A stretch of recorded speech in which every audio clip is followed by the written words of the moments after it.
ChangeDaChannel, and this is Debunk This, the show for the debunkers and the dupers that can't seem to get their little pea brains around the fact that conspiracies have always existed and exist this very day. That we have been tested on and poisoned, that plans are documented to control and contain us, as well as kill and enslave us at their will. The show isn't about why they do what they do. It's about the fact that it has and is being done. And this show won't be covering hours worth of evidence. We'll focus on the element or two, keep it simple and to the point, only using scientific and documental evidence that will be listed to you to reference in the video description over there. Today is Friday, November 22nd, 1963 in Dallas, Texas at 12:30 p.m. in Daley Plaza. John F. Kennedy, the 35th President of the United States, was fatally shot while riding with his wife in the presidential motorcade. Now, I must admit, this episode has been a task. And I'm not going to lie about this. I've been working on this for a while, trying to sift through everything. There's so much information out there on both sides of the fence. I've been over the debunkers information as well as the pro-conspiracy information, and I have to say that both sides do twist facts and words to push their side, and that's just what happens. I'm not going to go over the controversy about the weapon used. Mauser German-made rifle with the sniper scope sights that was found on the German-built Mauser with the sniper scope that was used to kill President Kennedy, an Italian Manlicher Carchanto. I'm not going to get wrapped up in the rhetoric from the debunker sites that falsely state that conspiracy theorists always say that the magic bullet was in pristine condition, when in fact they say almost pristine. No, I'm not going to get into any of that. What I am going to get into is the scientific facts that back some admissions that in fact there was a conspiracy, and that yes, a shot was fired from the grassy knoll, and this has been proven at a 95 to 96.3% chance, which is basically beyond a shadow of a doubt. The President's Commission on the Assassination of President Kennedy, known unofficially as the Warren Commission, was established on November 29, 1963, to investigate the assassination of the United States President John F. Kennedy on November 22nd. Its 888-page final report was presented to Johnson on September 24, 1964, and was made public 3 days later. It concluded that Lee Harvey Oswald acted alone in the killing of Kennedy and the wounding of Texas Governor John Connally. 15 years after the Warren Commission issued the report, a congressional committee named the United States House Select Committee on Assassinations reviewed the Warren Commission's report and the underlying FBI report on which the commission heavily relied. The committee criticized the performance of both the Warren Commission and the FBI for failing to investigate whether other people conspired with Oswald to murder President Kennedy. The committee report concluded the FBI's investigation of whether there had been a conspiracy in President Kennedy's assassination was seriously flawed. The conspiracy aspects of the investigation were characterized by a limited approach and inadequate applications and use of available resources and technology. The committee concluded that Lee Harvey Oswald fired 3 shots at President John F. Kennedy.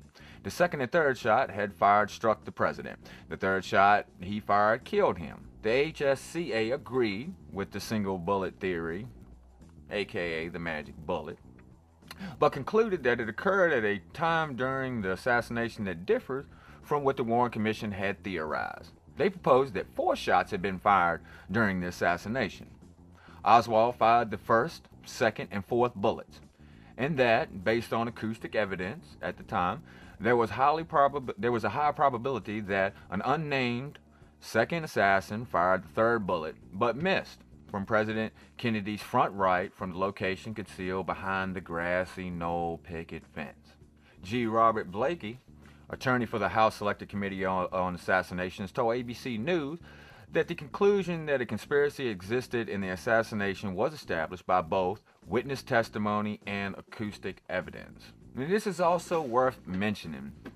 Okay, now this could go back and forth either way. You could think that this guy's statement's crazy or whatever, but I just thought that it was worth mentioning. Okay, so you debunkers and dupers out there, don't fly off the handle with this like you got something to do. Okay, all right. It's a confession of a guy named James Files in 1994. He admits that he was the guy in the grassy knoll, and by his statements and stuff and his confession to being the second shooter and everything, it does kind of go along with the story of the acoustics and the witnesses and everything. And here's what he said. When I got to the point where I thought it would be the last field of fire, I had zeroed in to the left side of the head. There that I had, because if I waited any longer, Mrs. Kennedy would have been in the line of fire, and I had been instructed for nothing to happen to her. And at that moment, I figured this was my last chance for a shot. He goes on to say that he's getting ready to shoot. Kennedy gets hit in the back of the head as he's pulling his trigger. He says it's about a thousandth of a second ahead of his shot, and he shot. And he said that he hit him from the front side of the head just as his head goes forward. Which is this is pretty interesting. I mean, on a side note, from all the scientific evidence, I mean, we're looking at it now. I never even thought about that there was, almost a simultaneous shot. When you look at it, his head does go forward for a moment, then back. Okay, which by the acoustics and this guy's confession, I mean, it's pretty bad. After the House Assassinations Committee made their report, the National Academy of Science subsequently disputed the evidence of the fourth shot containing the police audio of Dealey Plaza that day. The panel insisted it was simply random noise, perhaps static, recorded at a minute after the shooting while Kennedy's motorcade was en route to the hospital. Let's move forward in time to 2001 through 2006. The Britain's Forensic Science Society in Science and Justice says that the NAS panel study was seriously flawed. George Robert Bakey, the former chief counsel for the House Assassinations Committee, said the NAS panel study has always bothered him because it dismissed all four punitive shots as random noise, even though the three sound bursts from the book depository matched up precisely with film of the assassination and other evidence such as the echo patterns in Dealey Plaza.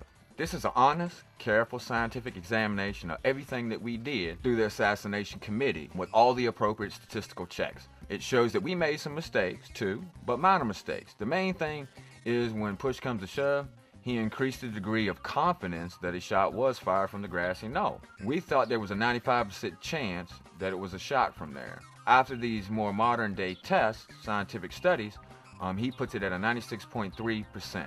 Either way, it's beyond a reasonable doubt. Over in the description is links to the most up-to-date scientific findings on this topic conducted by world-renowned, reputable, and credible scientists using the most up-to-date technologies. You can't get around this. None of them other studies out there are as up-to-date as these. I mean, and it puts it at a 96.3% chance. I mean, and that is basically without a reasonable doubt there that there was shots fired from the grassy knoll. And that means that there was a what? What does that mean, guys? Y'all tell me out there, say it with me. Conspiracy. Okay? So anyway, debunk that. Anyhow, I'm ChangeDaChannel. This has been Debunk This. Catch me next time when we tackle another controversial issue. And I'm out.